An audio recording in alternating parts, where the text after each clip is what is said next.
Sejam bem-vindos à sessão Next Gen Education to Employment Challenges. Há mais de 5 milhões de jovens desempregados na Europa, mas as empresas têm dificuldade em encontrar jovens com competências, assim como reter e motivar os millennials. A escala do problema deve-se à falta de empregos, de competências ou de coordenação.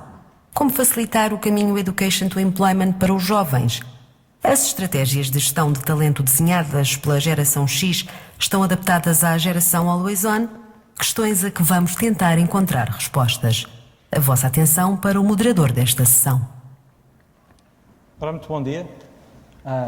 Claramente, pela audiência que temos à nossa frente, este não é um assunto que interesse aos portugueses e, pelos vistos, ainda menos aos participantes deste congresso. Tenho pena e espero que os meus colegas aqui de painel também tenham pena, porque nós achamos todos que este é realmente um assunto que nos deveria interessar a todos enquanto portugueses, a todos enquanto participantes na economia nacional e, sobretudo, neste setor das TMTs.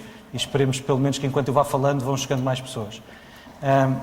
O painel que vamos aqui debater hoje tem como título Next Gen Education to Employment Challenges for the Next TMT Generation. Há aqui só 2 ou 3 pontos que eu gostava de salientar antes de começar a apresentar os restantes membros aqui do painel.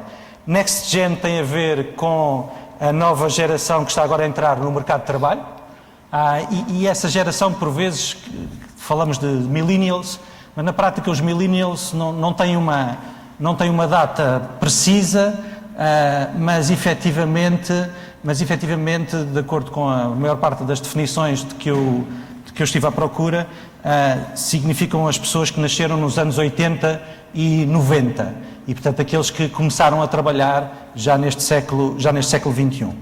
O tema que está referido a seguir no painel, de Education to Employment, é um enorme desafio de transição que julgamos que é muito relevante entre os anos da educação e os anos do trabalho, onde há 3 grandes stakeholders que têm uma palavra a dizer.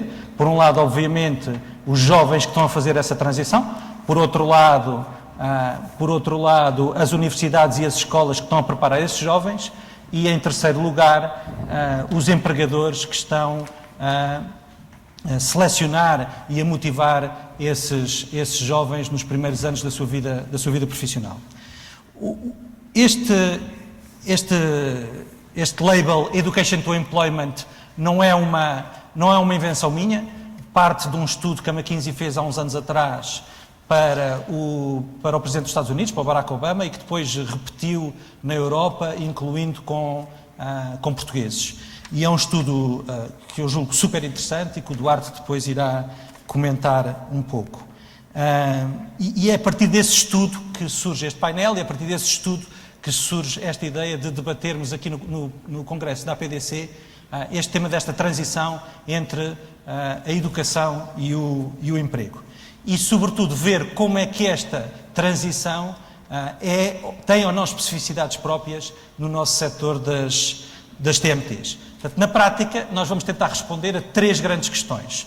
Em primeiro lugar, o desemprego jovem e o tema do Education to Employment. Em segundo lugar, ideias que possamos ter e debater aqui, também convosco na audiência, porque são suficientemente poucos para termos um debate, ideias para melhorar esta transição. E, em terceiro lugar, como é que a gestão de talento para os millennials deve ser vista tanto da parte dos jovens como da parte das empresas que circulam no nosso setor. Nós vamos ver agora um vídeo, mas antes do vídeo eu vou só introduzir quem é que são os restantes oradores que estão aqui comigo. Portanto, o meu nome é Paulo Simões, sou sócio da Egon Zehnder, uma das maiores firmas a nível mundial de Executive Search de alta direção, e antes disso estudei no técnico e tenho um MBA feito na Austrália. Aqui do meu lado direito e por ordem tenho a Adriana Lima. A Adriana estudou gestão na Faculdade de Economia do Porto, trabalha desde há 3 meses, julgo eu, ou 4, na Microsoft, em Solution Sales, e ela representa aqui os millennials as pessoas que nasceram nos anos 90 e que estão agora a entrar no mercado de trabalho. E aqui eu julgo que também é de referir que ela teve aqui um papel como entrepreneur durante algum do seu tempo de universidade, que ela depois também poderá comentar. A seguir temos o Duarte Begonha.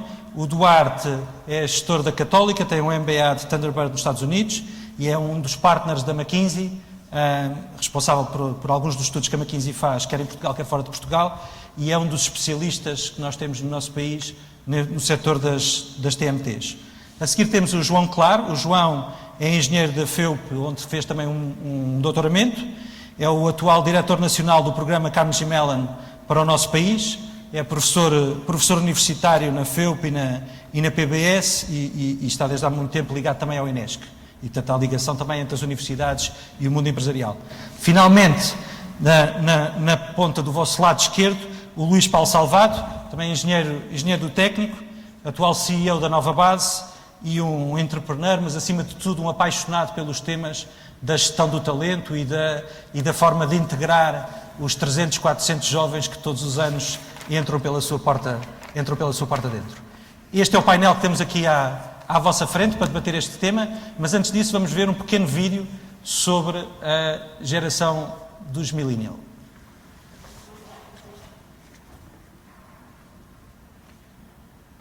Eu sou a Maria, tenho 26 anos. Sou a Adriana Lima, tenho 21 anos. O meu nome é Salvador Matias, 26 anos. My name is Sabina, I'm 26 years old. O meu nome é Inês Oliveira, tenho 24 anos. You know, first I thought the millennial is really someone who was born after the year 2000.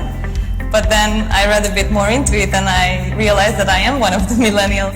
Nós somos a primeira geração a estar habituada a toda esta rotina, a termos já a internet, a termos já um computador fixo. Mas é uma geração consciente desta necessidade de falar com as pessoas, de estar cara a cara. Por ano saem cerca de 2.000 pessoas licenciadas na minha faculdade. Este ano acho que a minha empresa só me contratou a mim. O número de licenciados que estão à procura de emprego neste momento é muito maior do que a oferta. Eu terminei a faculdade há 2 anos e meio. Lembro-me de pensar, então e agora? Eu acho que é-nos muito incumbido a lógica de nós sermos os maiores. Nós somos muito bons, estamos prontos para conquistar o mundo e vimos cheios de expectativas. Of course, when you get to the real world, it's really hard to get a job. It's really hard to know what exactly is the job you want to do from now on. Eu acho que as universidades devem juntar aqui os dois mundos, das soft skills e das hard skills. Hoje em dia o que acontece é que na faculdade são muitas hard skills. Na realidade há um desfazamento grande, e é verdade, entre o mercado de trabalho e as universidades. I'm coming from a university which had a high number of corporate partners. So we were constantly engaged with those companies and therefore we became interested in working in that company. And I think that's something most of the companies, not only the big ones, should start doing. Nós saímos da faculdade, eu ainda por cima vim de uma faculdade boa, vim da Universidade Nova, de um curso de gestão, fiz o mestrado, portanto estava convencida que era a melhor do mundo, eu e os meus colegas. E de repente entro numa empresa onde as pessoas não queriam saber quem eu era, não queriam saber o que eu pensava e que se calhar até muito provavelmente não achavam graça à minha irreverência. Companies are very demanding, especially for an entry-level position. They believe they need someone who is a rocket scientist. There is a lot of things. They want experience in a lot of fields which you don't have. Eu não acho que estas empresas exijam demais dos recém-empregados. Acho que exigem o bastante para nós nos sentirmos importantes e que estamos a fazer a diferença na empresa. Coisas que eu gosto da minha empresa. É uma empresa que realmente vê o nosso valor e nos dá o prémio por esse valor. Adoro que me façam crescer, que me desafiem. The thing I love is the tools, the video tools, the conferencing, that you don't need to meet in person to be effective. You don't need to sit on one table with different partners to conduct a meeting. É uma empresa, também pelo setor onde está inserido, que é muito dinâmica e eu sou uma pessoa dinâmica, portanto o que motiva é este dinamismo diário. Há campanhas novas todos os dias, há coisas novas todos os dias a acontecer, portanto nós não podemos estar parados, eu não gosto de estar parado e portanto é esta dinâmica. Há coisas que eu gosto menos. Exemplo, a primeira coisa que me vem à cabeça é o facto de não conseguir controlar os meus horários. Essa era a pergunta que eu não queria mesmo responder. Eu normalmente trabalho entre 9 e 10 horas por dia, que eu acho perfeitamente aceitável. O work-life balance é um bocadinho complicado. O meu chefe, das primeiras coisas que ele me disse numa das reuniões foi: Adriana, se tu quiseres, tu trabalhas 24 horas por dia na Microsoft. Eu sinto que o meu trabalho é as horas de trabalho adequadas para o meu trabalho. Portanto, reduzir eu não conseguiria fazer o meu trabalho e, segundo, não me interessaria ter menos horas de trabalho com a devida redução de remuneração. I work an average of 8 to 9 hours, including lunch break. But I have to say, the great flexibility comes with big responsibility because you do open your laptop in the evenings and you do open your laptop on a Sunday evening. Se eu pudesse mudar a minha empresa, sei lá, agilizava as coisas, automatizava muito mais coisas para sermos muito mais eficientes. One thing I think Cisco should improve is the onboarding process. I do think it's really tough at the beginning. Acho que deve haver mais acompanhamento. Se eu achei que o meu onboarding podia ter sido um pouquinho melhor, eu estou a tentar que o onboarding dos novos membros também seja um bocadinho melhor. Sou muito feliz no geral com a minha equipa, com a minha empresa e com os valores que ela transmite. Sou super feliz na Microsoft. Era exatamente aquilo que eu estava à espera, era exatamente aquilo que eu, como millennial, queria. After 10 months, I can say I am very happy. I think at Cisco especially, you need at least 6 months to familiarize yourself with the job and with the company itself because it's so big. But I think at the end of the day, I'm really happy.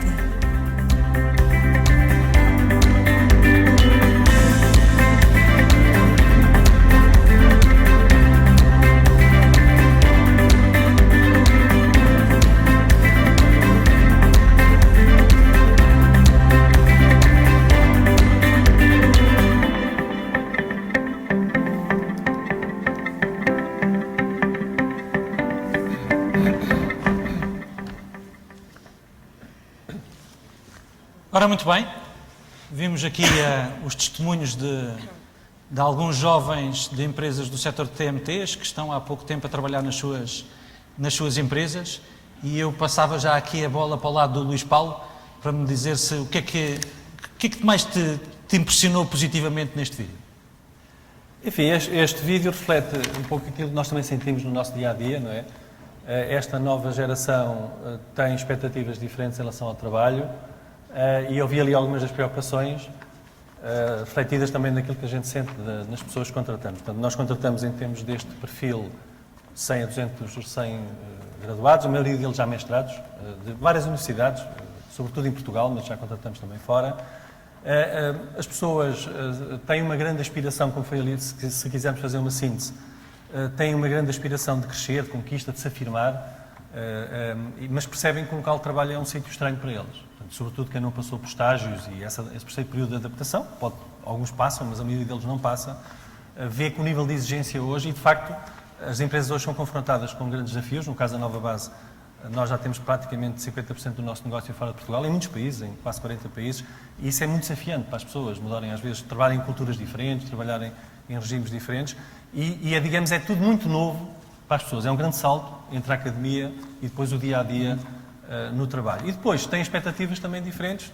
Há um tema que foi falado aqui do equilíbrio da vida pessoal profissional. Sim. Nós estamos a fazer um trabalho, e se calhar é um tema que depois podemos desenvolver, mas temos que reeducar as nossas equipas de gestão, que são maioritariamente geração X, porque têm expectativas diferentes. Como é que se lida com os compromissos pessoais e profissionais? Eu vou dar um exemplo rápido.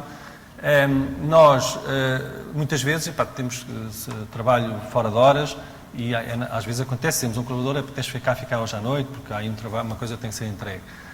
E enquanto na minha geração, e quando eu comecei a trabalhar, eu nem pensava, por exemplo, se eu tivesse um jantar com a minha namorada, eu não tinha dúvidas que tinha ficar a trabalhar, e o que eu tinha a dizer é, o que é que eu vou dizer à minha namorada para ela não ficar chateada? Eles hoje, a vida profissional não tem esse tipo de prioridade sobre a vida pessoal, sobretudo se não é planeada. Portanto, nós já investigamos isto e eles dizem, tudo bem, eu trabalho às 4 da manhã, se for preciso. A questão é que os compromissos profissionais não têm que sobrepor sempre aos compromissos pessoais. Curiosamente, interessantíssimo, vamos...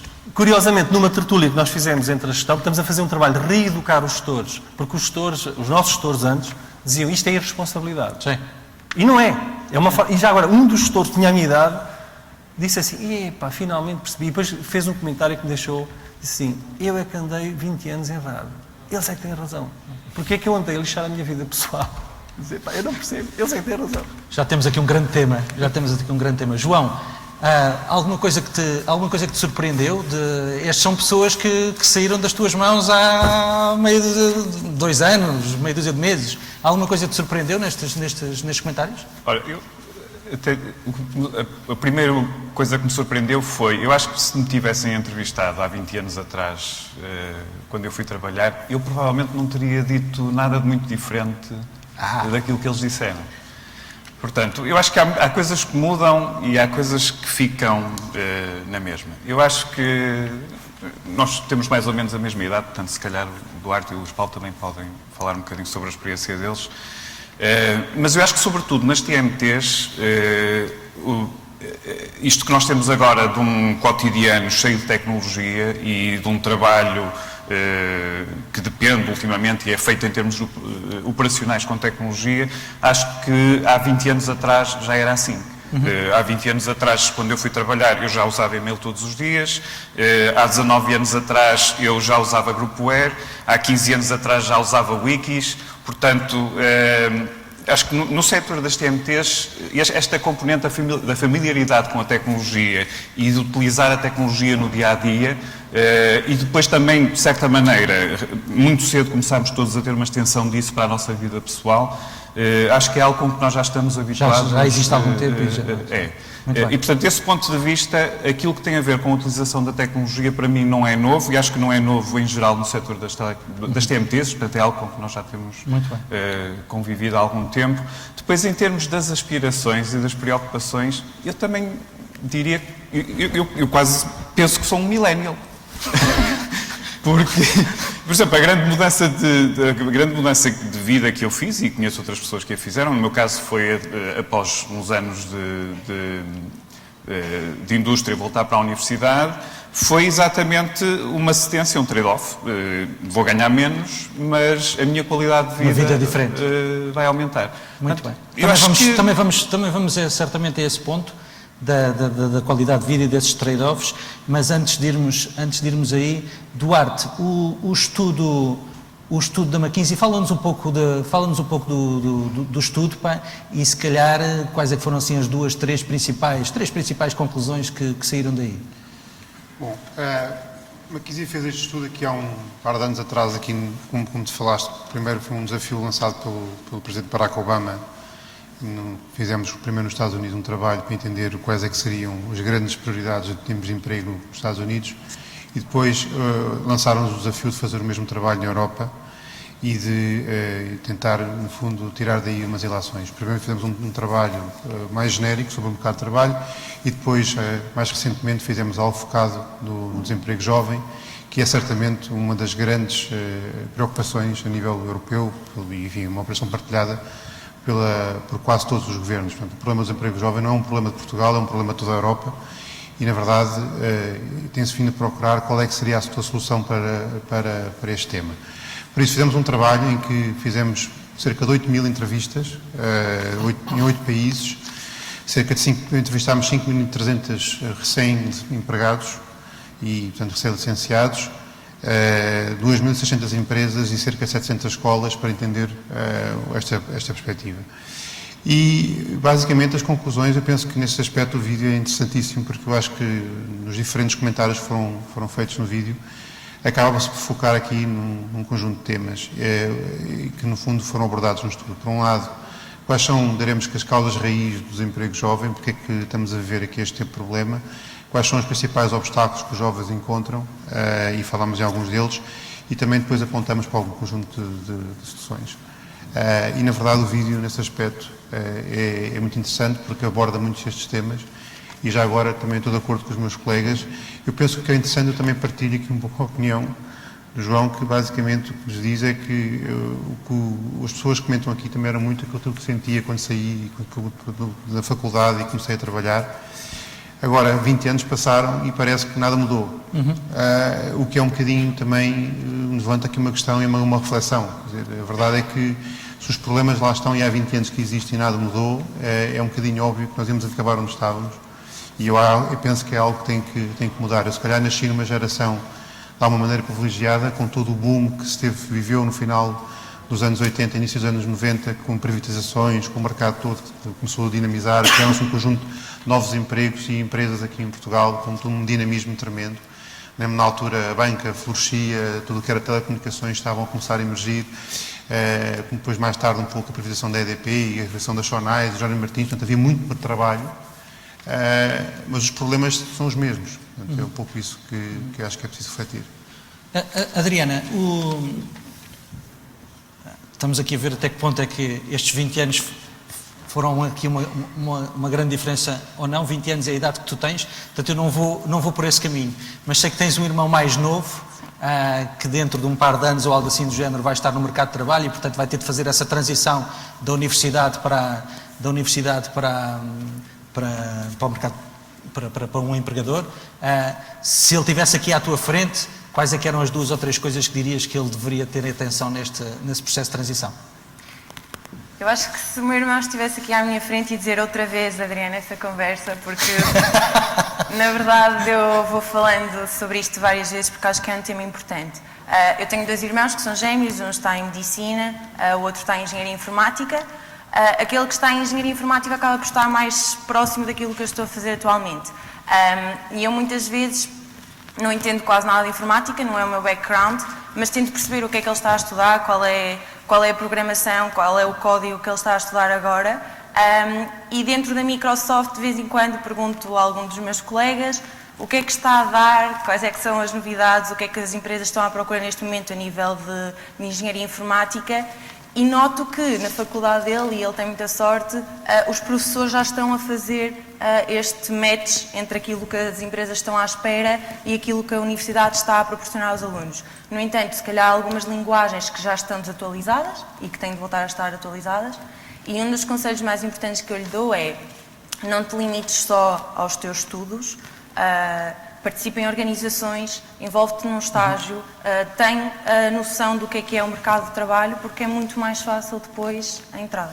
Absolutamente. João, é assim? As universidades já estão a fazer mais contactos com o mercado? Sim.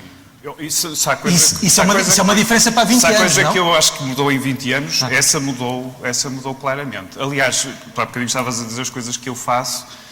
Eu acho que, nunca tinha pensado nisso, mas acho que o conjunto de coisas que eu escolho fazer, portanto, a área que eu trabalho é a área da gestão da tecnologia, eu dou aulas na Business School, estou ligado a uma instituição de interface, ou seja, há aqui um padrão nas coisas que eu faço, que é esta questão da ligação entre a empresa e a tecnologia e as universidades. E se calhar, eu acho que uma parte do motivo que me levou a escolher isto foi o facto de que a minha passagem pela universidade não foi feliz desse ponto de vista. Portanto, este desafio que nós ouvimos aqui falar há 20 anos atrás era muito mais complicado, era muito maior. E Luís Paulo, e as universidades escutam-te quando tu vais lá falar? Eu lembro-me perfeitamente de ter entrevistado um CEO aqui há um par de anos atrás que me dizia que já tinha desistido, que agora ia às universidades estrangeiras, porque cada vez que ia a uma universidade portuguesa tentava fazer um programa em conjunto, e estamos a falar de uma empresa que tem 50 pessoas em R&D em Portugal. Não dizendo o nome da empresa, mas existe receptividade? É possível eu falar um pouco de uns temas que já falámos aqui, falamos depois, não é? Da carreira, porque eu acho que há diferenças entre esta geração e nós. Sim, mas já lá vamos. Em relação a isto, eu digo que, em geral, não. Já agora aqui, por exemplo, o Carnegie Mellon, aqui que o João é responsável, permitiu-nos descobrir uma universidade nova, isto já foi há 6 anos, ou seja, nova base, maioritariamente de engenheiros do técnico e da nova. Nós tínhamos muita gente, nós temos quase 3.000 pessoas, tínhamos muita gente de Coimbra, mas era relativamente desconhecido para nós, a Universidade de Coimbra, e o Carnegie Mellon, que começámos há 6, 7 anos, foi interessante porque assim, foi preciso vir para cá os americanos para a gente descobrir as universidades portuguesas, não é? Que é engraçado. Mas começámos a trabalhar muito mais com a Universidade de Coimbra e descobrimos uma universidade forte nos temas que nos interessam, engenharia de software, etc. Chegámos a lançar empresas e financiar empresas, aliás, há uma empresa que professores, eram ex-professores de Coimbra, que nós somos os acionistas e fomos muito impulsionadores numa primeira fase. Agora, genericamente, eu acho que não há um diálogo a funcionar entre... E eu não estou a dizer que a atitude das universidades não mudou. A atitude das universidades mudou. Elas percebem que têm que repensar os skills que entregam aos seus alunos para terem uma empregabilidade maior. Agora, o tema ainda não está a funcionar. Nós já temos um processo de recrutamento aberto continuamente. Nós rastreamos cerca de 3.000 pessoas em todo o país que queremos contratar, portanto, para chegar às tais 200, mas começamos com uma base de 3.000 em todo o país, em muitas universidades, e percebemos que não estão criadas as condições nas universidades, nomeadamente os sistemas de mecanismos de incentivos para os agentes da universidade. É muito fácil nós diabolizarmos as entidades, os professores. Se vocês forem ver como é que um professor progride na carreira, não tem nada a ver com aumentar a empregabilidade dos alunos. Se calhar o sistema hoje de financiamento... Hoje há aqui um tema de financiamento das universidades, que é novo, nos últimos anos, se calhar está a forçar as universidades a fazerem essa abertura. Mas leva-nos a um tema mais filosófico. Mas o sistema está anacrónico, ou seja, eu acho que é preciso fazer uma reformulação completa do sistema académico. Quais são os seus propósitos? Qual é a sua ligação à comunidade, às empresas? Há coisas que eu acho que com pouco esforço conseguiríamos muito melhores resultados. Um dos temas é os estágios. Eu já tentei, os estágios diminui para as empresas, é uma forma muito mais barata de contratar, porque o risco de eu contratar e me enganar é enorme. Com um estágio não, eu conheço a pessoa, eu já vi a pessoa no ambiente de trabalho e é muito mais fácil. Mas nós não conseguimos integrar os estágios como nós somos hoje. Luís Paulo, isto leva-nos a um tema mais filosófico, que é o próprio título do estudo, Duarte, que é Education to Employment. Eu já utilizei este título em algumas palestras e fui basicamente apedrejado por certas pessoas pela utilização deste título, Education to Employment, porque isto pressupõe filosoficamente que a educação tem como um dos seus objetivos a employability dos alunos. Este é um tema recorrente no vosso estudo, isto é, Education to Employment per si é um issue ou não é um issue? É claramente um issue. Vamos lá ver, eu penso que quando se olha para as root causes do desemprego, há obviamente temas estruturais relacionados com globalização, com o facto das pessoas hoje trabalharem até mais tarde, e em muitos países, em Portugal menos, porque isso é uma tendência que já aconteceu há uns anos, de as mulheres serem muito mais ativas no mercado de trabalho. Mas depois, quando se entende porque é que existe este tema, a verdade é que existem uma grande parte das empresas diz que não encontra as skills, as capacidades que pretende no mercado de trabalho, e menos ainda no mercado jovem. E em Portugal, 50% das empresas com quem trabalhamos apontaram-nos isso como um tema.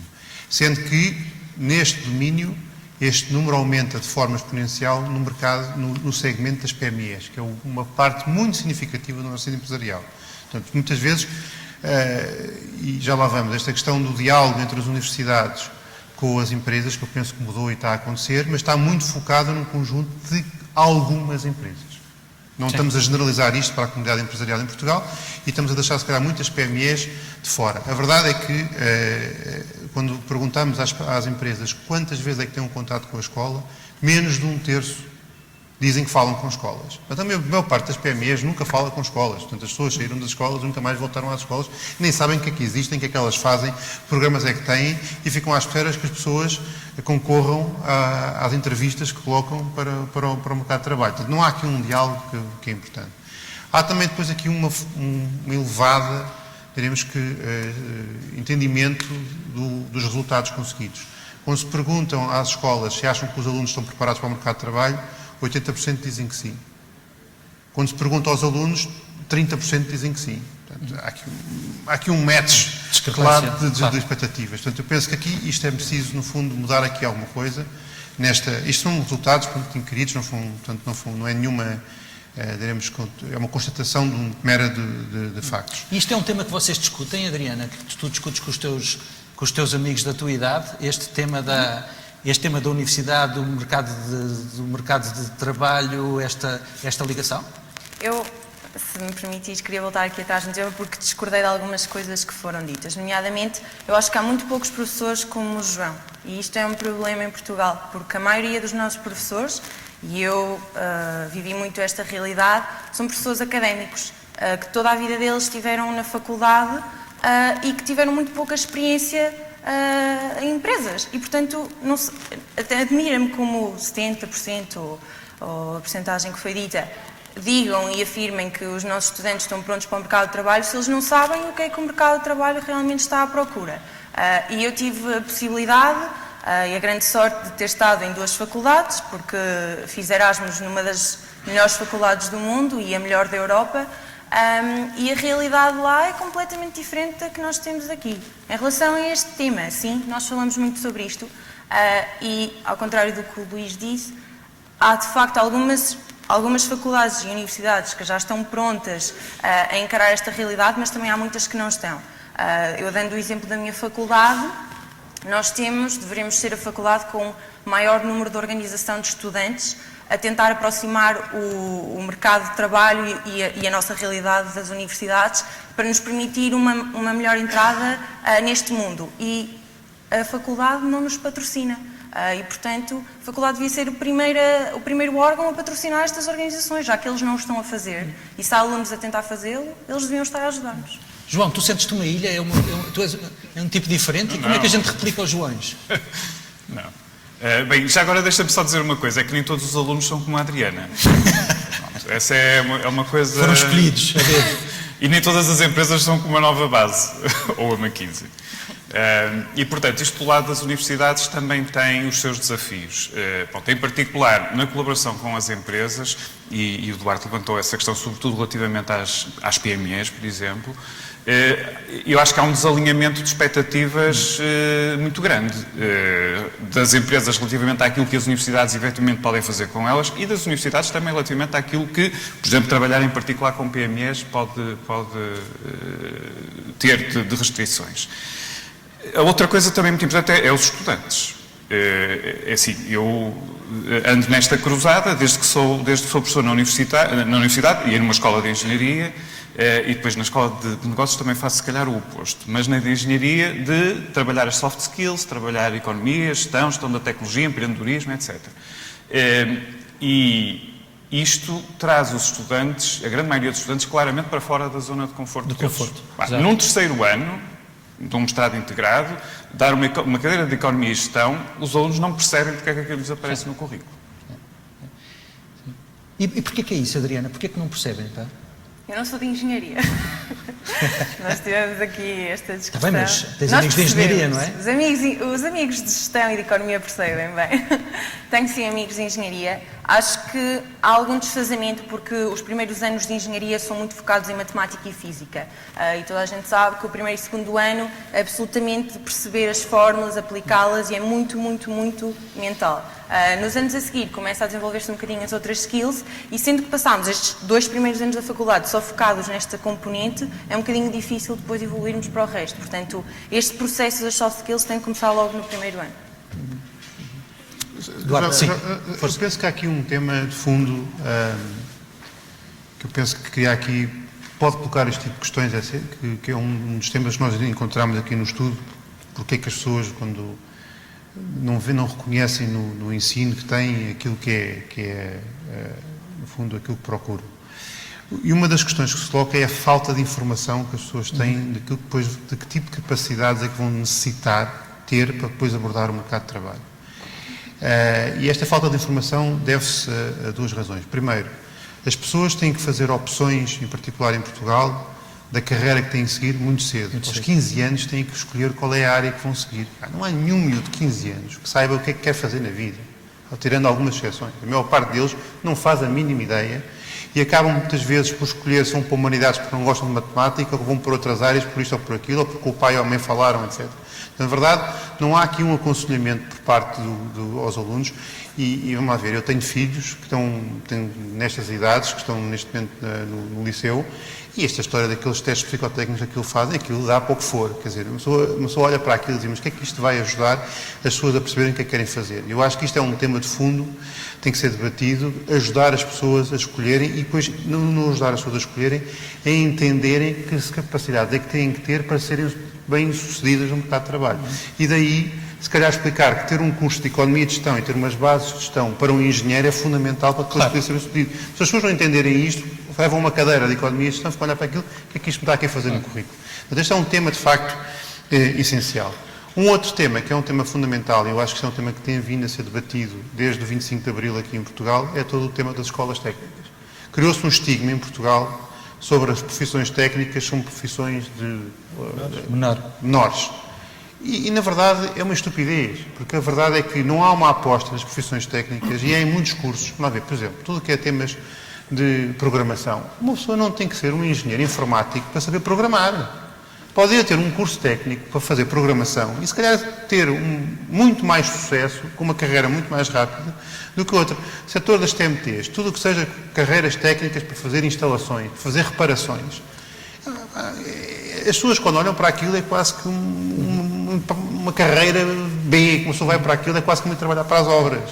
É uma estupidez. Deixa-me só dar-te aí um comentário pequeno. Algumas das pessoas, se calhar aqui nesta sala, são voluntários da Junior Achievement e de vez em quando estamos com alunos de 10, 12, 15 anos e quando falamos destes temas das empresas, o que é que se faz nas empresas, os tipos de empregos que existem e jogar com miúdos de 15 anos sobre as várias profissões é absolutamente fascinante para eles, porque nem todos têm a facilidade de ter um pai como tu ou como eu que lhes explica quais é que são as profissões que existem lá fora, não é? Portanto, esta falta de informação que tu estás a dizer aí parece-me que é um tema fundamental e sobretudo tem de começar muito cedo. Mas eu queria voltar a... Luís, querias fazer um comentário, senão eu depois, para além do comentário que queres fazer, Luís Paulo, queria também dizer-te que tu há pouco estavas a divergir do tema dos millennials, até que ponto é que eles são diferentes ou não, dou também a palavra. Sim, mas antes disso, para falar um pouco aqui sobre este papel entre a parceria entre a academia e as empresas. Eu acho que, de facto, há uma mudança de atitude, acho que o próprio novo sistema de financiamento das universidades está a forçar a isso, acho que é preciso introduzir outras mudanças, sobretudo no que é que se espera da função do professor, para além da investigação, não é? Portanto, se calhar aumentar a empregabilidade da missão principal das universidades, que é formar pessoas. Dito isso, nós, Nova Base, e se calhar estamos a trabalhar em franjas, portanto, isto não é representativo do mercado, não temos dificuldade nenhuma em encontrar, ao nível dos 100 graduados, ou seja, às vezes com pessoas com mais experiência, o mercado é mais difícil, encontrar as pessoas, o talento que é preciso.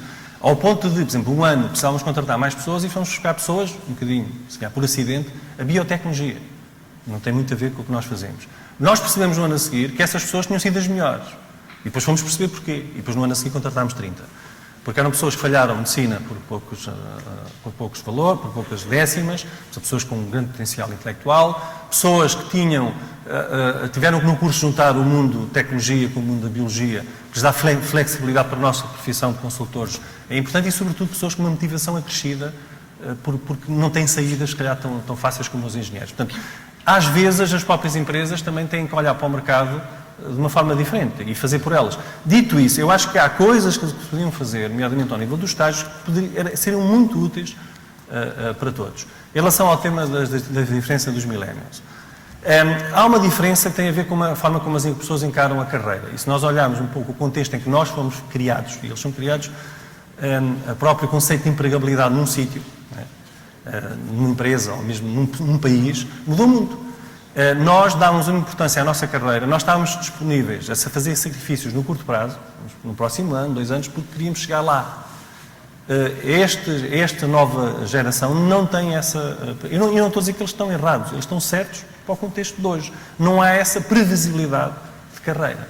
E, digamos, é preciso encontrar outros mecanismos, muitas empresas, sobretudo na nossa indústria, consultoras, que criavam essa evolução de carreira e, digamos, era a cenoura, né? Chegar a partner.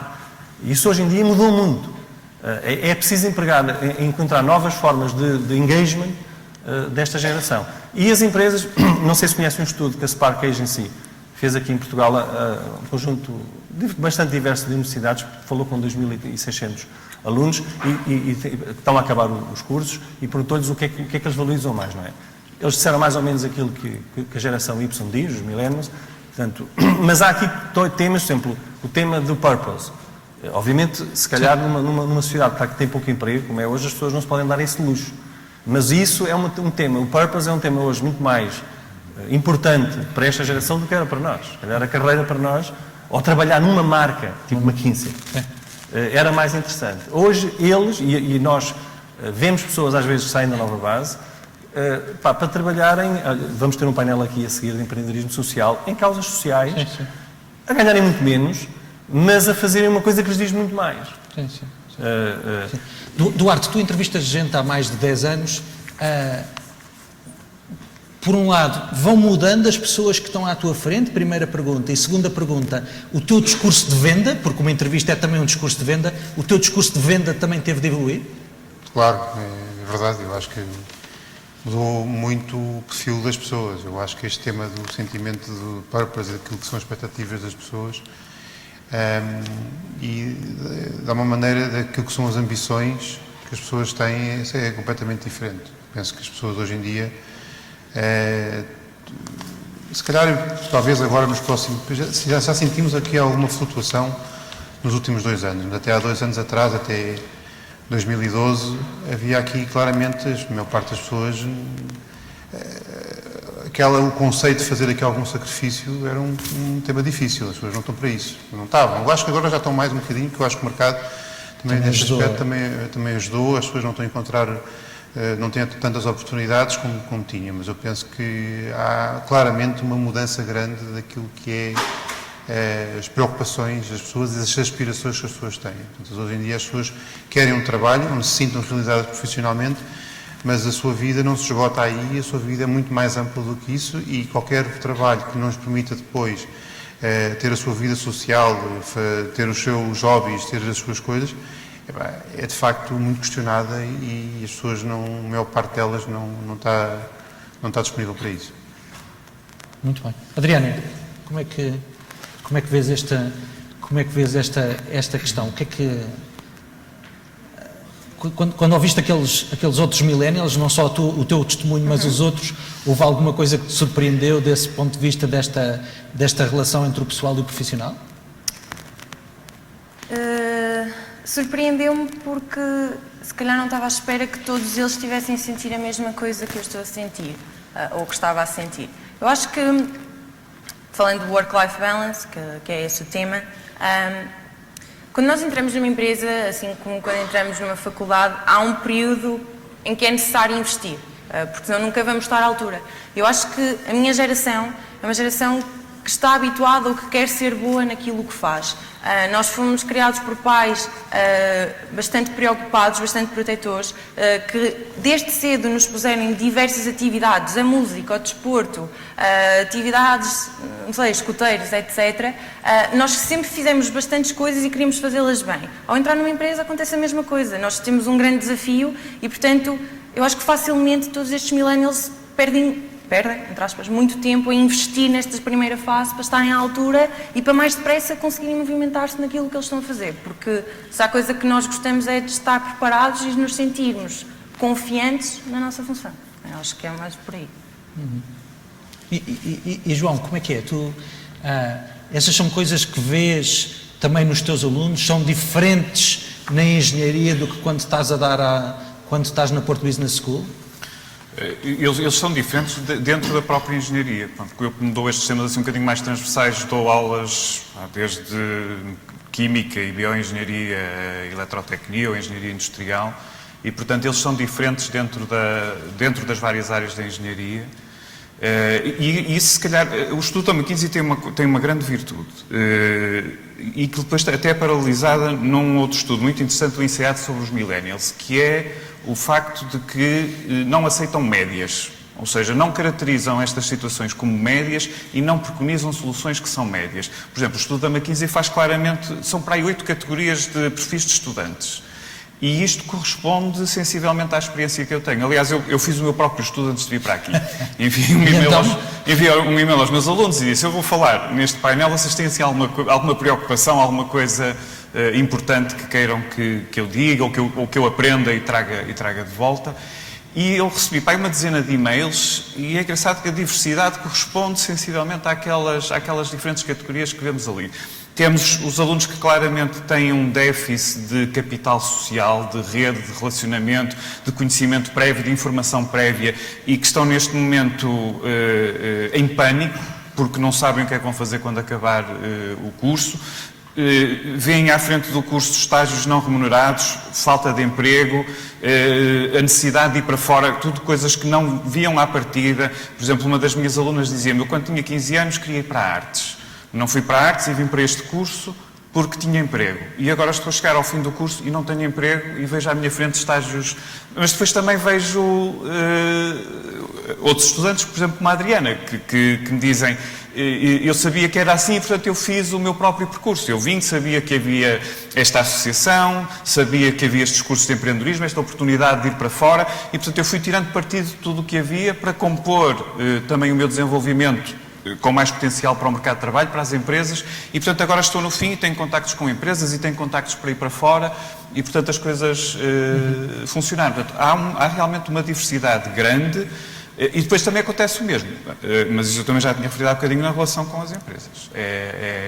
Há uma diversidade grande de situações no recrutamento por parte das empresas e, portanto, ao pensar em soluções, sobretudo para estas interseções, não é? Os estudantes entrarem para as universidades, desenvolverem os seus skills e depois andarem daí para a frente, é preciso terem atenção que as situações não são todas iguais e é preciso soluções diferentes para cada um destes segmentos. E uma outra coisa muito importante, já estou a ceder um bocadinho de tempo, isto é notório a nível internacional. E nós, por exemplo, no Carnegie Mellon Portugal, trabalhamos com alunos de todo o mundo. Um aluno americano é muito diferente de um aluno português, que é muito diferente de um aluno asiático. Em que sentido? Por exemplo, os alunos asiáticos esperam que nós lhes digamos tudo. Portanto, vêm ter connosco constantemente, querem receita. O aluno português está ali a meio caminho. O aluno americano é extremamente autónomo. Há aquela máxima do it's better to beg forgiveness than ask for permission. Os estudantes americanos praticam isto, são exímios. Não é? Às vezes até a gente tem que andar a correr atrás deles para os puxar um bocadinho para trás e vamos com calma. E isto traz desafios muito grandes às universidades, em termos de preparação, por exemplo, de grupos internacionais de estudantes que têm perfis diferentes e acho que traz também dificuldades ou desafios. E, por outro lado, também é uma riqueza. Há uma diversidade e, se calhar, isto era um bocadinho também uma das conclusões do estudo do INSEAD, é que há esta diversidade de perfis e de vontades de trajetória profissional e as empresas, se calhar, podem encarar isto como uma oportunidade e ter diferentes funções, diferentes perfis para tirar partido destes diferentes desejos que as pessoas têm. Sim. Duarte, tu trabalhas pelo mundo inteiro. Estes são temas que são muito mais transversais ao mundo, digamos, ocidental, ou são temas que há aqui especificidades próprias de Portugal? Não, eu acho que isto é um tema transversal na Europa. Depois, noutras geografias, eu penso que, enfim, temos outras pirâmides etárias, temos outras estruturas da sociedade, muitas vezes outros países que têm uma pirâmide muito mais jovem. Trabalhava muito na Turquia e outro dia a falar com alguns amigos turcos, fiquei surpreendido quando a mulher deste meu amigo turco tem 45 anos, diz que se reformar, porque na Turquia a idade de reforma das mulheres é aos 45 anos, porque de facto têm capacidade para fazer isto. Portanto, no fundo, o mercado é um mercado nesse aspecto muito diferente e é um mercado em que a população jovem é muito maior e isso é uma realidade diferente. Mas a verdade é que os diferentes países são temas diferentes. Por exemplo, o mercado nesse aspecto que mais me impressiona e se calhar eu quase que já disse aos meus filhos, vocês têm que passar lá um mês para vocês perceberem a diferença, o que é um mercado competitivo e que as pessoas olham para o tema do trabalho de uma forma, se calhar, demasiado competitiva, que é, por exemplo, o mercado da Coreia do Sul. É perfeitamente é assustador. Eu começou a ver lá e aquelas pessoas, aquilo é que é uma cultura quase de escravidão. Portanto, na Coreia do Sul, aquilo que se vê, aquilo que se fala é verdade. Os pais tiram uma semana de férias para ajudarem os filhos nos exames, para garantir que os miúdos vão ter as melhores notas, que garantem as melhores universidades, para conseguirem ter os melhores empregos. E as pessoas, na verdade, trabalham 14, 16 horas por dia porque têm que o fazer. É um paradoxo diferente. Depois é os Estados Unidos, que eu penso também nesse aspecto, é um mercado diferente, em que as pessoas têm muita informação, também é fácil conseguir informação. Há muitas fontes de acesso e que nesse aspecto acaba por ser também um mercado diferente. Agora, eu penso que neste aspecto, este tema da globalização e o facto das pessoas também começarem a estudar em escolas diferentes também cria outro tipo de desafios. Quer dizer, eu olho nos Estados Unidos, onde nós temos obviamente uma atividade muito grande, é de facto impressionante ver a mudança que, por exemplo, tem o facto de cada vez de uma forma massiva alunos indianos estarem a trabalhar nos Estados Unidos. Porque estas pessoas, quando vêm da Índia, vão para os Estados Unidos e veem aquilo como a última salvação que eles têm. Portanto, eles dizem, temos que ser o melhor, tenho que conseguir isto porque eu quero ficar cá a trabalhar, porque isto, obviamente, cria uma pressão uma pressão contra os outros alunos de forma brutal, porque os outros alunos, eu se quero o mesmo trabalho que este tipo tem, vou ter que trabalhar mais também, porque senão não vou conseguir fazer. Então eu acho que estes aspectos são extremamente interessantes e curiosos. Eu acho que na Europa ainda temos um mercado em que somos quase todos europeus, porque mesmo nestas questões na Europa, dos alunos que vêm para Portugal... São mais as semelhanças do que as diferenças. Isto é quase tudo europeu, já há muito poucos asiáticos, há poucos americanos, começa a haver um bocadinho mais, mas quer dizer, somos todos europeus, somos todos muito parecidos uns com os outros. E os problemas que nós temos e os desafios nesse aspecto, eu acho que são um bocadinho diferentes. Então, eu acho que são um problema que nós temos europeu, os problemas sintomas que sentimos europeus. Eu a questão que levanto, e muitas vezes com os meus colegas que me debatem, também, se isto começa a mudar e começamos a ter aqui pessoas de outros países a vir para cá, eu acho que isto vai mudar aqui um bocadinho o paradoxo da maneira como estamos a pensar sobre este assunto. Luís Paulo, a Nova Base tem operações em vários países. A mobilidade geográfica desta Next Generation existe? Estão disponíveis para isso? Não? É uma dificuldade? Estão muito disponíveis para isto. Aliás, o próprio Erasmus, já foi funcionar há muito tempo, criam essa apetência e, de facto, as pessoas hoje não se veem fazer a sua carreira num país. Se querem viver para outro país ou não, acho que já é outra questão, mas um dos problemas que temos é que quando contratamos as pessoas saídas das universidades, elas querem logo ter uma experiência internacional e muitas vezes não estão preparadas. Porque é preciso aprender, digamos, a trabalhar primeiro, isso tem que ser feito num ambiente mais ou menos seguro, e só ao fim de 2 anos, não é preciso muito tempo, é que é possível. Mas as pessoas têm uma grande ansiedade. E quando comparamos também, ainda há bocado eu não frisei uma coisa, eu acho que nós devíamos ter muito orgulho, apesar dos problemas todos que as universidades têm, das empresas, e deviam falar mais, na qualidade das pessoas que nós produzimos. E se calhar estamos a falar de uma elite, talvez, aquilo que é dado a conhecer na Nova Base, as nossas pessoas, por esse mundo fora, e estamos a falar em sítios tão diferentes como o Japão, como o Médio Oriente, como os Estados Unidos, como o Norte da Europa, nós comparamos igual ou melhor que o mundo produz nessas áreas, em termos médios. Fantástico. E isso é fantástico. Muitas vezes nós olhamos sempre para o lado menos positivo das coisas. Nós devemos ter muito orgulho da capacidade e do trabalho que tem sido feito neste país de informar as pessoas. Sobre os desafios, e uma nota ainda há bocado que eu queria fazer sobre o tema do ensino técnico. Há aqui um problema estrutural que se criou um estigma sobre o ensino técnico. Eu acho que isso é dramático porque obriga muitas empresas a ter todas as pessoas com graduações e muitas vezes não era necessário. Mas é assim, numa altura que se diz que as TNTs vão precisar de muita gente, não é em Portugal, é no mundo, e que há um déficit, eu acho que há aí temas estruturais que deviam combater para além deste. Por exemplo, o tema da matemática. A matemática é um estigma e desvia muitas pessoas de formações em ciências, se calhar desnecessariamente. Outro problema é as mulheres. Nós, nestas universidades onde vamos contratar, só conseguimos arranjar 9% de candidatos, ou seja, do espectro de candidatos, só 9% é que são mulheres. Não obstante, nós temos 25% de mulheres na Nova Base, mas é um esforço terrível. Temos de fazer uma discriminação positiva. Assim como os cursos de enfermagem, há muitos anos, eram um curso para mulheres, e hoje em dia já há muitos enfermeiros homens, eu acho que há que fazer aqui um trabalho, e isto é um trabalho de médio prazo, para mudar essa forma de ver. Finalmente, sobre o tema dos desafios para as empresas, também era importante. Eu, no outro dia, li um estudo da Pricewaterhouse que dizia que os millennials vão ser 50% da força de trabalho em 2020. Pois bem, na Nova Base, hoje, são 2/3. 2/3. E aí também toca um pouco com aquele tema que nós já fomos sujeitos, ou somos, digamos, os early adopters de uma série de mudanças sociais. Eu lembro-me, de há muitos anos, não consegui separar. O meu local de trabalho não era o escritório. Eu tinha um portátil, tinha há 20 anos, e muita gente dos nossos colaboradores tem, e as pessoas trabalham onde tiverem, quer dizer. Coisas que se calhar já chegaram às empresas há 10 anos só, nós se calhar já chegaram nesta área, chegaram mais cedo. Mas por isso somos um bom observatório também de como é que isto pode evoluir. Por exemplo, na Nova Base, os primeiros milénios estão a chegar à gestão intermédia. E nós também estamos a desafiá-los a mudarem os processos internos da empresa para satisfazer mais o seu mindset. Por exemplo, o onboarding, que ainda há bocado não falei, como o onboarding, que é o processo de entrada, é muito mais valorizado pelos milénios do que nós éramos, ou pelo menos no nosso caso não havia essa percepção. Nós temos investido muito no onboarding da Nova Base, nós gamificámos o onboarding da Nova Base. Temos um sistema, por exemplo, de academia que eles durante 2 semanas vão viver no reino de Croilon. Isto era impensável há 20 anos. O que é que fizemos? Gamificámos, criámos um engagement diferente, uma série de atividades de aprendizagem que as pessoas tinham que fazer, mas de uma forma mais lúdica.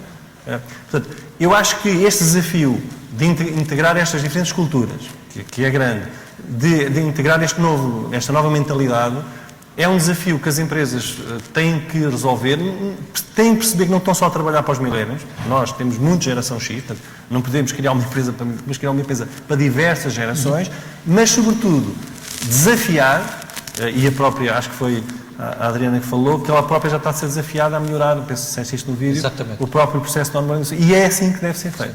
Okay. Acho que tivemos aqui uma discussão super interessante. É pena realmente o tema da audiência não ser tanto em quantidade quanto nós queríamos, mas certamente em qualidade é.